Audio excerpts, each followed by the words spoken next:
I was in the room by myself, and it was just, you don't realize how terrifying something is until you're just sitting in the dark by yourself, and you're just listening, and there's nothing happening. There's nothing scary happening, but you're sitting there waiting for it, and it's that anxiety of waiting for it. But Sam and Colby actually went literally a week after I went to the Farnsworth, and stayed in the Sarah Black room, and they had so much activity. So it's one of those things of it's never a guarantee that you're going to experience something. Welcome to Behind the Live podcast, the show that takes you backstage to uncover the real stories and strategies that power your favorite creators, entrepreneurs, and leaders.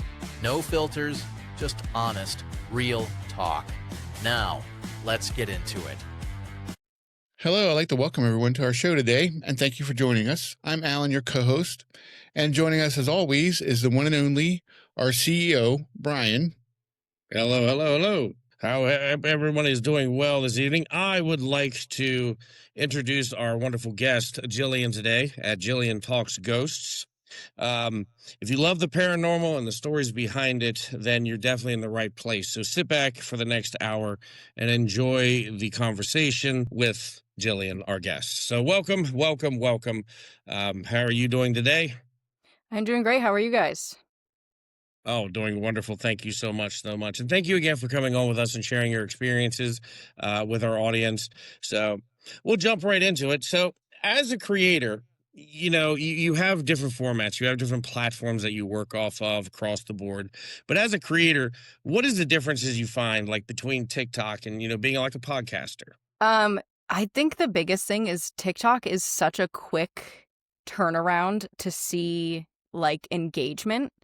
So with the podcast, it's more of, at least for mine, it's sitting down and doing research for a week and writing a script and going through the whole thing. And you don't see a ton of immediate engagement. But when it comes to TikTok, you post something and it's pretty much an immediate, people can be interacting with you and commenting and starting a conversation.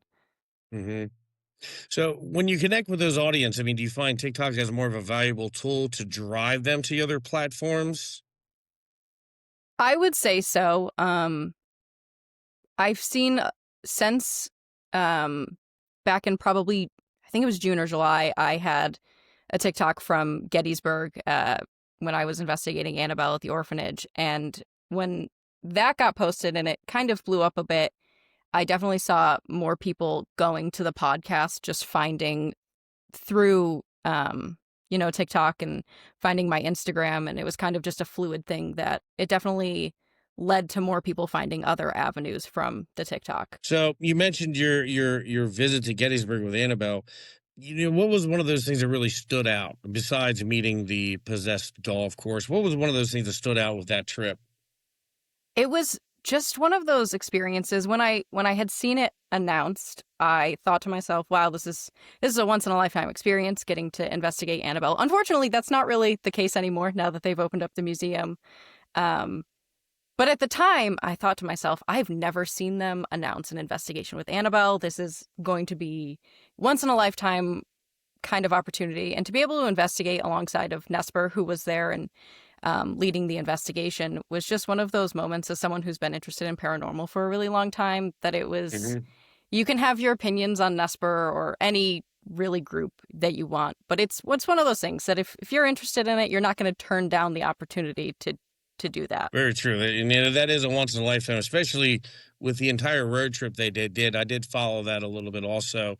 To be here in Gettysburg really kind of also blew my mind that they would do that kind of a tour with such a possessed doll, which actually I also heard that there was some misfortune with one of those people after the fact. There was a medical issue. Do you know anything about that? So at the time, I didn't know anything had happened. So I was only in town Friday night and I ended up going home on Saturday. And I had been posting my videos and it was no big deal. I was super excited, of course, because it's just one of the coolest things ever. And Monday rolled around and I had a little bit of a tip off that something was wrong.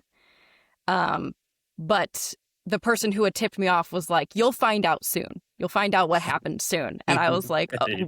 what happened? Like, this is insane, because she's not giving any sort of explanation. She's just like, "You'll find out soon." And so I'm thinking to myself, what in the world could have happened? And then the news broke about Dan, and I was shocked. It was one of those moments where I stepped back and went, oh boy, the rumors are going to go crazy, which my first thought, I mean, how could that not be Right. your first thought, is everyone's immediately going to say, Annabelle did it. Like, there's Right. there's And no they way did. that They that's did. not. Yep. So did you actually, when you were there, did you actually get a chance to see Annabelle Yeah, up close in person? they gave, it was split into 4 groups, which was really nice. Each group was about 6 people, and you got an hour with Annabelle. Oh, wow. So you were in the back room of the orphanage, and it was just you, a couple members of Nesper, someone doing a live stream, and then the 6 people of your group. And they let you do anything you wanted. However, no one knew that at the time. So Oh. everyone just sat there like we were in school, like listening to the teacher. Right. But while you're there, did anything happen at all? Did you see something? Did you have any experiences there? I will say it was unfortunately bike week that week. Okay. And so there was a Enough lot of said noise there. contamination right up and down the street. So it wasn't super active. There was a couple things that Annabelle said that were relevant to the orphanage, relevant to the people investigating. I believe she had said Dan's name a couple times, at least when I was in there. She brought up the name Rosa, which was the caretaker for the children at the orphanage. So there was a couple things that made a lot of sense, but everyone was kind of tiptoeing around her because there wasn't a lot of people who had been able to investigate her. So I think a lot of people were really nervous in the room, and you could feel the energy. And if she has nothing to feed off of, she's not going to do anything. When you're there, did you have any kind of equipment? You said it was kind of like unbeknownst that you could do. Did you have anything there? I had my whole gear bag with me. Oh, nice. But you came prepared. I came prepared, but then you don't want to be the person to step on everyone's toes and say, well, I got it, I'm going to bring everything out. And Right. So Nesper had a couple pieces of equipment set up, but it wasn't anything where they had a couple EMF readers set up, and they were using a phone app. But other than that, there wasn't a ton of stuff set up in the basement. It was just one of those things. Everyone felt so uncomfortable. You could just feel the energy of everyone's just, I don't want to do this because I don't want to bother everyone else. So it was kind of a lackluster experience, unfortunately. But still, to be able to say you were there. Exactly. You were there. You did actually see it. And that's one thing that many people were envious of. Because now if you want to, you have to go to Las Vegas, right? You have to go to Vegas or Nevada? Connecticut. Connecticut. Okay. Yes. Then I take that back. I'm really off. Thank you. Thank you for the correction. Who actually owns that museum now? Matt Rife and Ellen Thank you. Yes, Cassidy. the comedian. Right, Yes. right. Interesting. Do you know how he got about owning that and how that all happened? Yeah, I've seen a couple videos. So there's a channel called Overnight, which Matt is on. I don't know if he's the full, like, if him and Elton are co-owners of the channel. I don't not that invested in it. But Right. I know that Elton has talked about it before, that he had reached out when he had gone to the museum a couple years ago and jokingly said, if you ever want to sell it, hit me up. And at the time, Dan was still, this was but prior to Dan's passing, and they couldn't afford to own the house anymore because no one lived there. So they were just paying taxes and utility bills for a completely empty house. And so they brought up the idea to him of purchasing the property. But he does not own the museum items. Okay, gotcha. Leases them, but he owns the home. What type of equipment do you use when you go on these investigations? I guess it depends on where I'm going, what I bring. I spend a lot of time in Gettysburg. It's one of my favorite places to go. So depending on where you go. So the orphanage, it's kids. You bring toys, bears with equipment in it. So K2 meters, which they read like the shift in the electromagnetic field. That's the theory, is that spirits are able to manipulate that to let you know that they're there. Like using a recorder, that works really well at places like Penhurst. I've gotten a lot of good stuff on recorders at Penhurst. It's really simple pieces. I find that the more expensive a piece of equipment is, the worse it works. It's the way it always seems to happen, right? The more money you spend, the hype Yep. isn't quite there. So, yeah, I understand that for sure. So, you've been to Gettysburg, you've been to Penhurst, you've been to a few other different places, but what's like the strangest place you've ever been? What's the strangest investigation you've ever been on that is like jumps out at you like this happened, this happened? Yeah, I would say the weirdest experience definitely lands with Penhurst. Mm-hmm. I've gone there quite a few times, and there was just one specific investigation. Nothing was happening, which is how it always starts. And we kept getting this message. I was using Spirit Talker on my phone, and I was with two of my friends who I investigate with a lot, and kept getting this message, it's following you. So we're getting frustrated. We're like, who? Who's following us? Mm-hmm. And went on the whole night. It was dying down. It was like 1:30 in the morning. We go up into this building, and I'm like, you're tired. Emotions run high investigating at night. And I'm frustrated. I'm like, all right, who is this? Do something. And we sat there in complete silence because nothing happened. And at one point, I wanted to start yelling, like, you can do anything. Push me, scratch me, push me down the stairs. I don't care. Which is very unlike me investigating, because especially at Penhurst, I get the comment, like, you're talking to them like children. Well, that's the mentality that they're in, so that's how you should talk to them. You Right. can't yell at them. And it was just this weird shift of mentality where I just wanted to say, push me down the stairs, do something. Stop saying you're going to do something. And so I looked at my friends, I was like, we need to get out of here. And it was, I don't, Zach Bagans is great for comedic value. But it was a Zach Bagans moment where you're like, all right, I need to get out of here. I'm getting angry and I don't know why. And it was just one of those moments I've never been able to explain it. And it's always stuck out to me as the weirdest experience because they were using me as a tool. And it was the one and only time that's ever happened to me. And I hate when people are like, I'm the equipment. But it was just one of those moments of genuinely, they were showing me what they could do. They were like, all right, I'm going to make you mad. And I walked out and it was just this immediate like pressure off of your shoulders. And I was like, huh, okay. Found out what they could do. I deal with real estate, and unfortunately, sometimes bad things happen in real estate properties and homes and stuff.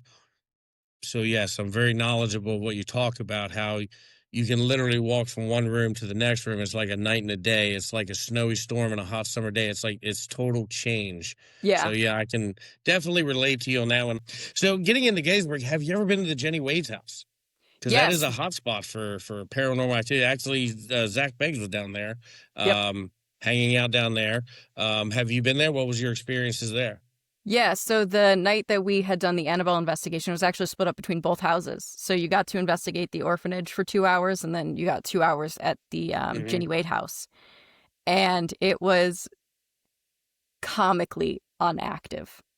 It was like we were just standing there, and obviously you have Nesper and Black Lantern who have spent a lot of time in these locations, and you know, they're telling you all of these stories about how there's a demon in the corner of the kitchen and they've heard XYZ there. And then they hype it up so much and they're like, this is what could happen.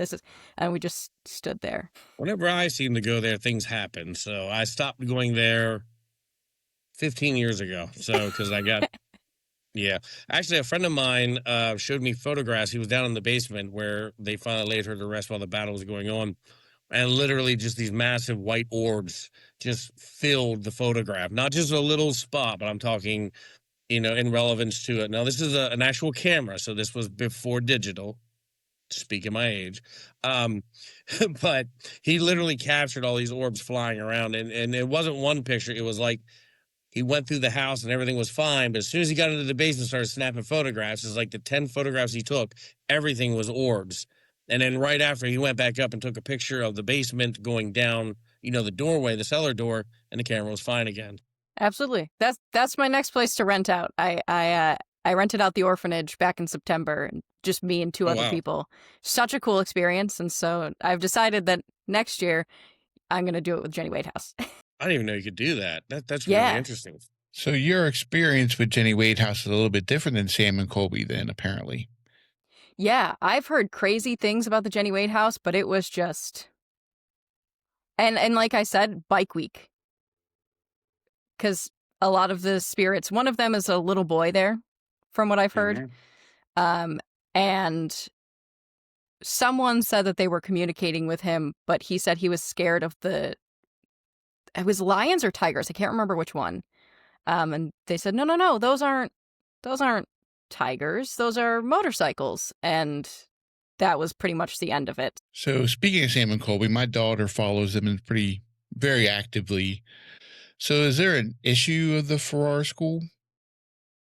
So no issue with Farrar School. If I had the opportunity to go out there, I absolutely would in a heartbeat. My issue with the Farrar School had more to do with their marketing of the Farrar School and how it's just one of those things of I started building my own equipment for ghost hunting because I got tired of paying enormous money. So if I were to go out there and say, well, I catch a ghost every single time I use my equipment, that's persuading people to buy my equipment because I'm telling you it's really great. So they announced that they're buying the house during their Hell Week, and it is the most active week of their lives. There's a demon in the basement. So is this activity really happening, or are you playing it up because you just bought this house, and if it's not active, no one's ever going to go there? So it questions the integrity just the slightest bit of how haunted is this location, since now you're using it to promote renting out the building. I've seen that in Gettysburg as well, where it seems like everything is haunted now. Yeah. Is that something you see, like Yes. issues with some of the hauntings and everyone, once it goes, does big money off of it? Is that something you see in the paranormal? Oh, absolutely. Everything is thousands of dollars to rent. It's wild. There's only been one location I've gone to, the Faint and Go Island Inn in Nichols, New York. And it's been ranked as one of the most haunted hotel inns in the United States. And the owner, Marnie, refuses to market it that way. She wants nothing to do with it. She will tell you that it's haunted and you are free to investigate, but she will never market it that way. And it makes me believe stories a little bit more when you're not trying to get people in the door to experience something. She almost urges you not to experience anything because she wanted it to be an inn. She didn't want the publicity that comes with it. So you have some people who are promoting the ghost aspect a little bit too hard. In my opinion, if you get other people to go and have the experience, it's different. But it's just one of those things where, because it's Sam and Colby with, what do they have, like 15 million subscribers or something crazy like that? Yeah, it's up there, yeah. They made a very risky investment. And if it wasn't active, then that investment is now trash. That was my only problem with the Farrar house. But like I said, I would absolutely go there in a heartbeat.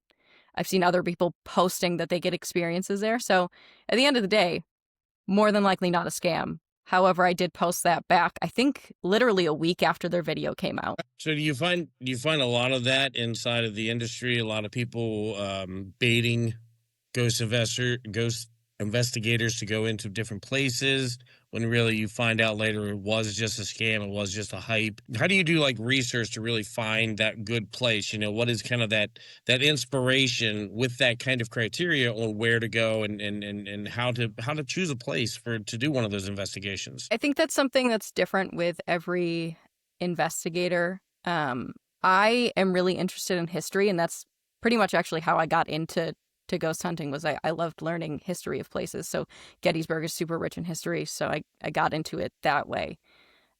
So I like to find places that actually have deep-rooted historical reasons for being haunted. So, you have these places that are not that old, nothing really happened there, and it wouldn't make any sense, such as an elementary school with zero records of any tragedies. So it doesn't make a ton of sense for a location like that to be haunted. They genuinely say, we have no idea why this happened. So I like to find places that have a history to them. So, the orphanage, Jenny Wade House, Pennhurst, Rolling Hills up in, I think it's Bethel, New York. Places like that where you have such a deep-rooted history and tragedy, unfortunately, are typically the best places to go. So if there was like one place where, I can give you a bag of cash and say, go spend a week there, where's that one place you would just absolutely drop everything to go to and just bring your sleeping bag and hang out there for a week? That's a great question. Too many places. Trans-Allegheny comes up as probably the main one. That would be terrifying. But also, I would almost be inclined to say the Warren's Occult Museum. Now, why would that be?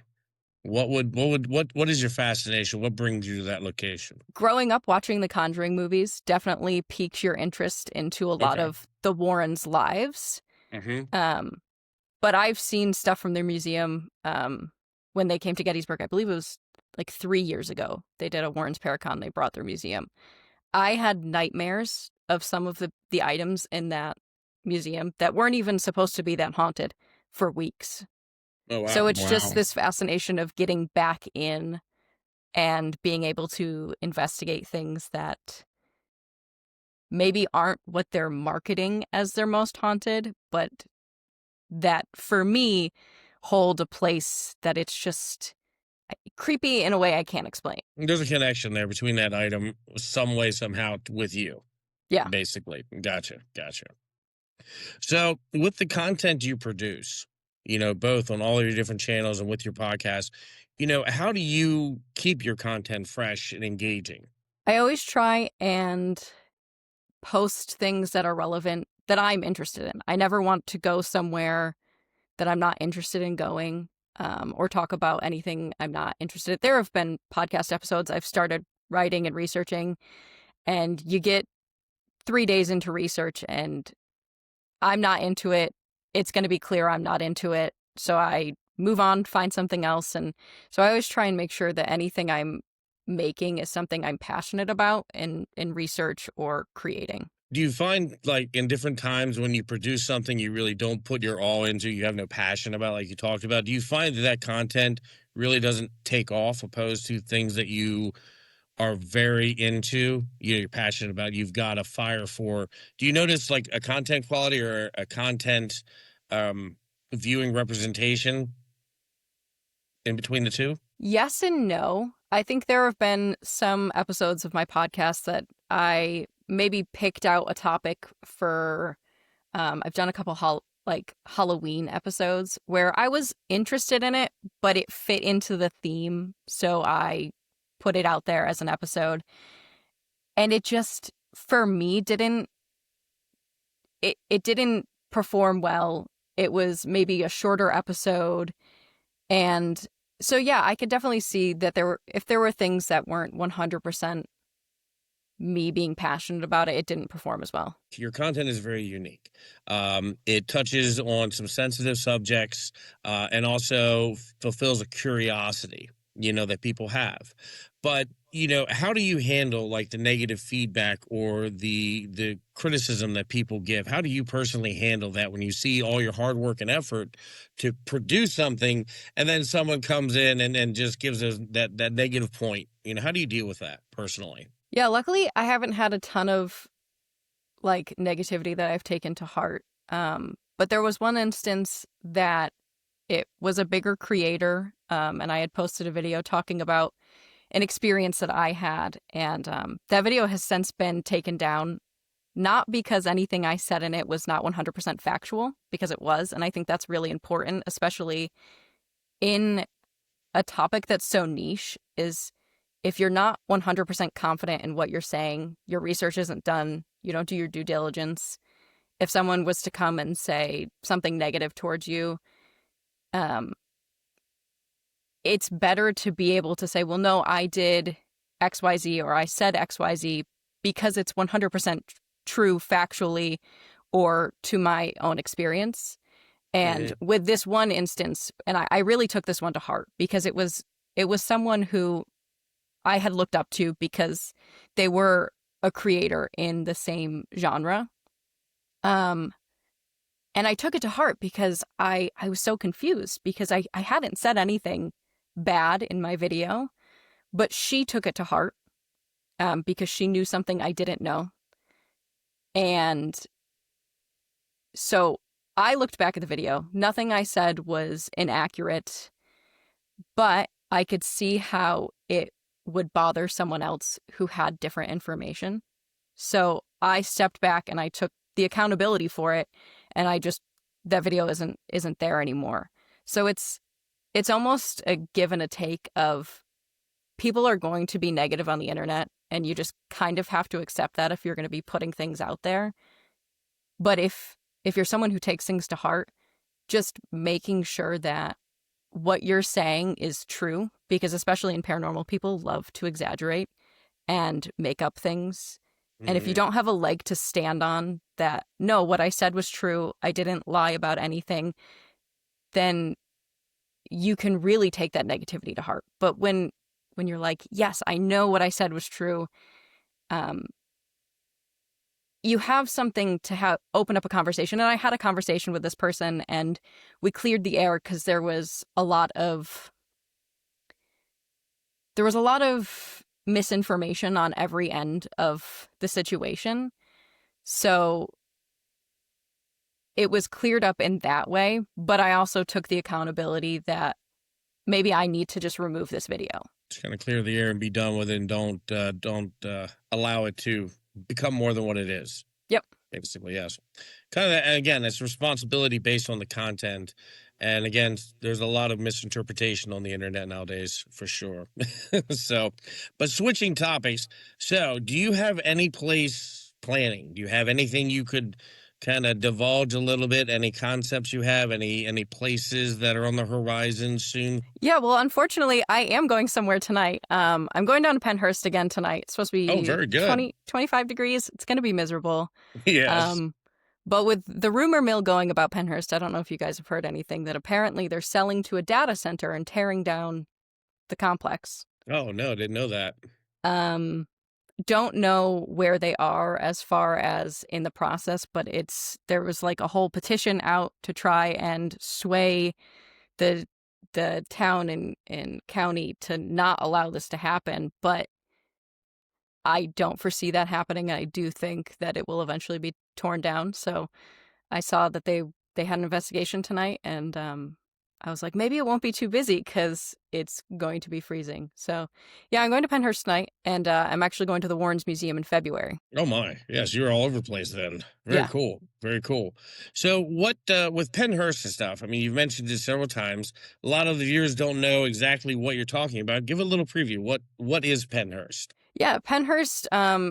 Some people know it as Penhurst Asylum. It was never an asylum at any point in its history. It was opened up as a state school back in the early 1900s. So anybody who maybe we would identify with as autistic, people with physical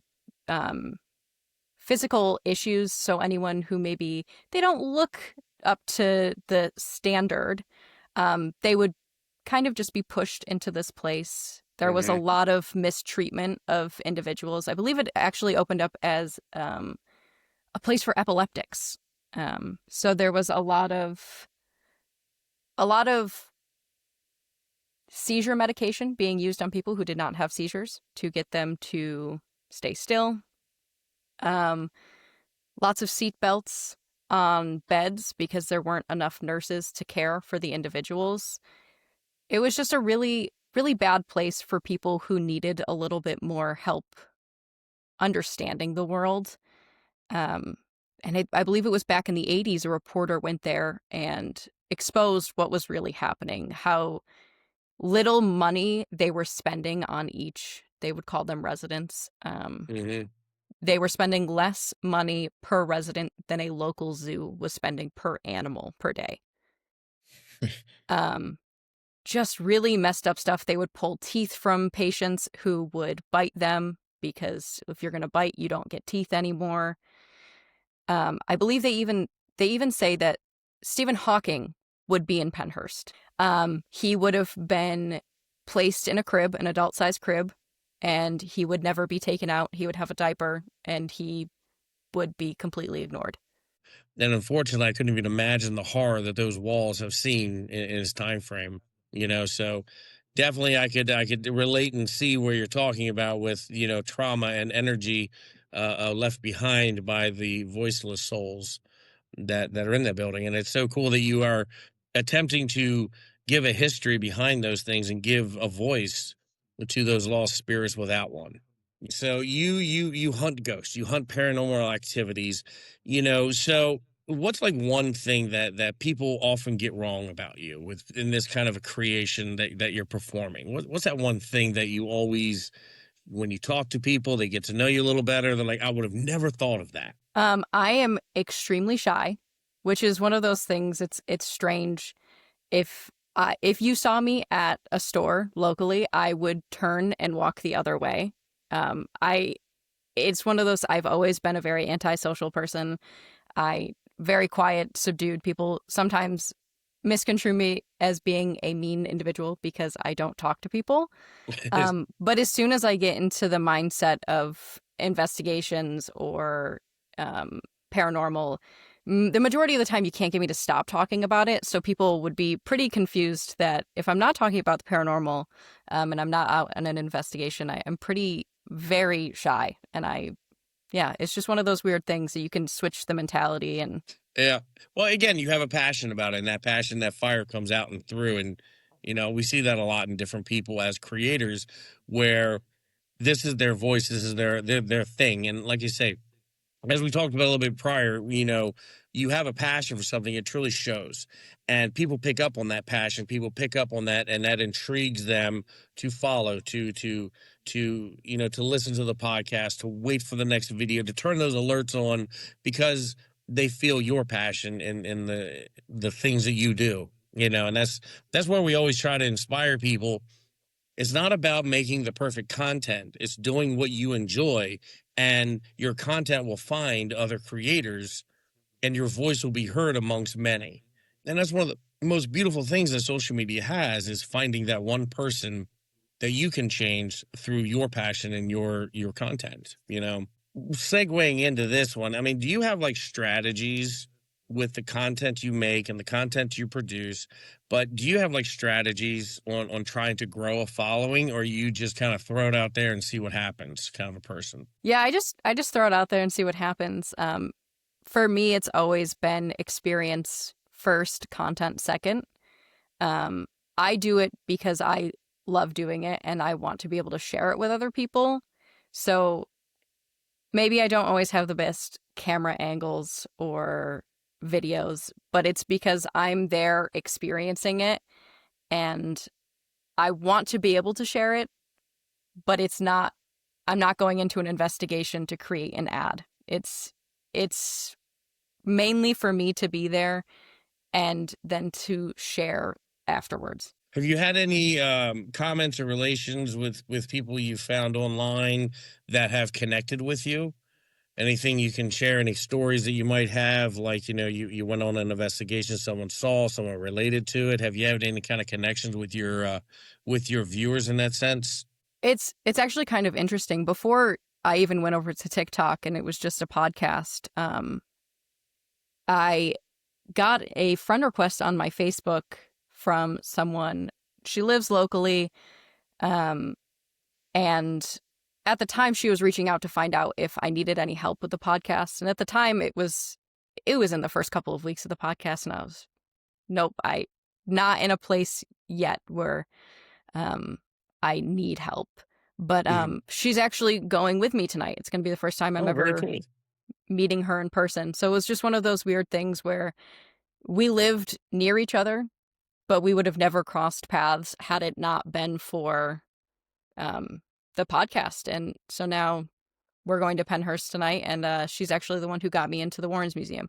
That is amazing. That again, that speaks about the passion and that interconnection, and that's why we do what we do, to find people that love what we do. Is it harder doing a podcast versus like a TikTok or YouTube? Yeah, absolutely.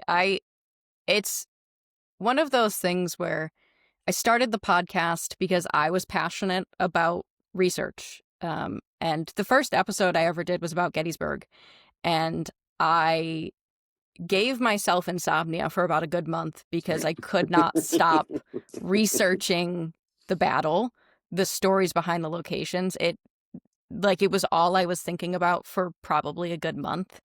And so then you post it and you're so excited. However, it is your first ever podcast episode. So you get zero engagement for weeks because it's so much work in the beginning for so little interaction that it almost makes it harder to continue to do all of the work versus TikTok. You can work for 5 minutes on something and it gets engagement immediately, and it gets triple the engagement of what you're getting on a podcast that you work so much harder for. So it almost sometimes it gets hard to make a podcast because you feel like I'm putting so much work and so much passion into it, and then a 2-minute long TikTok blows up that I put no work into. So it's hard, but it's still fun to make the podcast because I'm still researching things that I enjoy. I was going to research it regardless. And then I just get to share it with people, which is really how the podcast started. Was if I was going to do all the research, I might as well share it with other people. Now, did you start out, like you said, you liked history? Did you start out as wanted to do history podcasts, and then it shifted to paranormal, or was there a progression there, or did you start out with paranormal to begin with?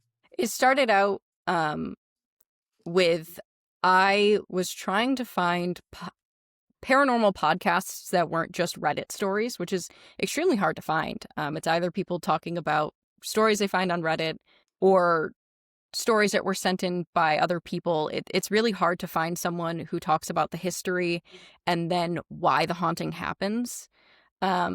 So I gave up trying to find a good podcast to listen to, and I decided I would just make it myself. So I think the Gettysburg series was maybe 2 videos that were solely just about the history of Gettysburg, and then it went into haunted locations, their history, what happens there, and then my own experiences. So it was kind of just this roller coaster of people might be bored by the history, but they could also be intrigued by the paranormal, and then it became interwoven into this historical paranormal podcast. So how do you keep yourself motivated, like during the slow times, or sometimes even with TikTok? There's a wall you hit, and it just doesn't seem like you're getting any growth or anything like that. How do you keep yourself motivated during those times? I just continue to do what I enjoy, and it's never been about people following. So I think that's really helpful, is I never went into it to become a creator. It was always just, I really love doing this and I want to be able to share it with other people. I still have a 9 to 5. And so this is really just, this is my fun passion project that I get to do. So if something doesn't perform as well, it's not the end of the world for me because I still enjoyed making it. So it's a little bit different if I were trying to create a full career out of it, and if it wasn't performing, then it's, you get frustrated. But because it's a fun passion project for me, it's a little bit easier to deal with the slow seasons. In all of your research through Gettysburg and all these different places, have you found anything that you were surprised about? Any little nuggets of information you would like to share about Gettysburg that it just really you don't read in the standard brochures? Oh my. There's so I know much that's a good one. I know that's a good yeah. one. There's so much that goes into Gettysburg that I feel like a lot of people forget. And they get so hyper-focused on just the Battle of Gettysburg that it is such a small segment of what really happened. But you also a lot of people don't really think about the aftermath. And to me, it's so interesting to hear about how many places really were field hospitals. That's Hmm. always blown my mind. Yeah. It's just the smallest little things. I think I was really shocked to find out that the Warrens had gone to the Farnsworth house.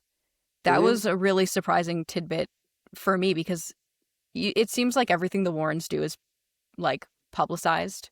But I was never able to actually find any solid proof that they had gone there. So it was one of those, it's interesting to see the markings on the door and to hear the stories, but the history doesn't back it as far as I can find. So Right. it's always interesting when you hear all of these stories that are passed down, but they have no historic backings. I know there's a couple rumors out at Saks about like the hanging Confederates, but Hmm. there's zero historical backing to that story. So I think the most interesting thing in information I've figured out is how much of it is fake. Right. Oh, There that's is a lot good. of it out there. The battle what happened a long time ago. And it gets back into where people try to drive because Gettysburg is a massive tourist event for all kinds of different people, not only history buffs, Civil War buffs. You have, all the different events going through Gettysburg. So yeah, the paranormal aspect of it has also been hyped a lot over the past several years. The paranormal activity does fulfill a curiosity that we have as human beings, and also just it is interesting when you see it in the movies. Is it really like that in real life? So again, you do have a passion for it, and that's what makes the entire difference. That it shows. And people follow that, and people, will learn from your experiences too. But have you been to the Farnsworth House? Have you actually stayed there? Yeah, I believe it was 2 years ago. I went in like March and I stayed in the Sarah Black room, and it was terrifying because I did it by myself. It was one of those, I wanted to push myself to see if I could do it alone. I Hmm. wasn't the only person in the inn, but I was Right. in the room by myself, and it was just, you don't realize how terrifying something is until you're just sitting in the dark by yourself, and you become so, you're just listening and there's nothing happening. There's nothing scary happening, but you're sitting there waiting for it, and it's that anxiety of waiting for it. But Sam and Colby actually went literally a week after I went to the Farnsworth, Hmm. and stayed in the Sarah Black room, and they had so much activity. So Interesting. it's one of those things of it's never a guarantee that you're going to experience something. So, have you also been to the Cashtown Inn? Have you done any research on that one? I have not gone there yet. No. I have a goal with myself that I want to stay at every single haunted inn and B&B in Gettysburg at some point. I don't have a time limit to when that's going to happen because that's a very expensive trip. Um, Yeah, Yeah. it can be. Yes. but I want to stay there. I have quite a few places that are on my list of places I'd love to stay. Why do spirits linger at certain times, at certain properties? Why can, as you just said, you can stay at a very active place and then nothing happens a week later? It's a a fest of all kinds of different activities. You know, um, have you ever kind of pinpointed why that was? You got any theories on that? So I have a really interesting theory that I I don't inherently know what I believe, which is, it's a weird place to be as an investigator. A lot of people are so solid in maybe a religion or an believing in an afterlife. I don't know what I believe. I don't know. I almost look at it as kind of Stranger Things, that we live here, but could there be something going on here at the same exact time? So that's where you'd get your residual energies. It's, Mm-hmm. someone's just walking into the kitchen to put a kettle on, and they're walking through what is now a wall, but that could have been a doorway, because it would make sense in my mind that it's just, there are multiple planes of existence and they sometimes overlap somehow. It's just, there are so many different theories you can look at as to why things are happening. Makes sense. And I have heard that too. You have the different dimensional, different planes. And again, that's why I was kind of asking to see which one you favored the most. So, but very good. Well, we definitely have a lot to look forward to. You have your investigation. Can't wait to see what's going on with Penhurst this evening. When do you think you'll have that up? My goal is next weekend to have a video for YouTube on there. But TikTok is pretty rapid. I'll post while I'm there, depending on how good or bad the service is. Well, did you want to let everyone know how they can find out more about you? Yeah, absolutely. I made it easy. My username on every social media is Gillian Talks Ghosts. So I've got Instagram, TikTok, YouTube, and Spotify where I have my podcast. I'm most active on TikTok right now. Podcast did take a little bit of a hiatus. This year's been a little busy. But beginning of the next year, I'm definitely going to bring the podcast back in full swing. And so be on the lookout on Spotify for that. I've got a new YouTube video coming out soon. And like I said, TikTok is where I'm most active right now. No, that's great. Yeah, we'd like to thank you for joining us today. We'll definitely be keeping an eye on. And I'll be watching for next week's podcast drop for sure. And we'll touch back with it in the next month or two and see, get you back on the show at your convenience. And we will follow up with your investigations and see what has led to and see if anything interesting happened over the weekend for you. Awesome. All right. Well, thank you very much for your time. And again, anyone interested, we will be posting all the links on the end of the program. So please definitely check it out and see what new adventures she goes on. Thank you all. Thank you so much for spending time with us. If you enjoyed this conversation, don't forget to follow our podcast and share it with your friends. Got thoughts or questions? Go to behindthelive.com where you can join our Discord or submit questions for other creators. We'd love to hear from you. Also, connect with us on social media, search Behind the Live or our parent company, Elite Vault Agency. Until next time, keep creating, exploring, and we'll see you behind the live.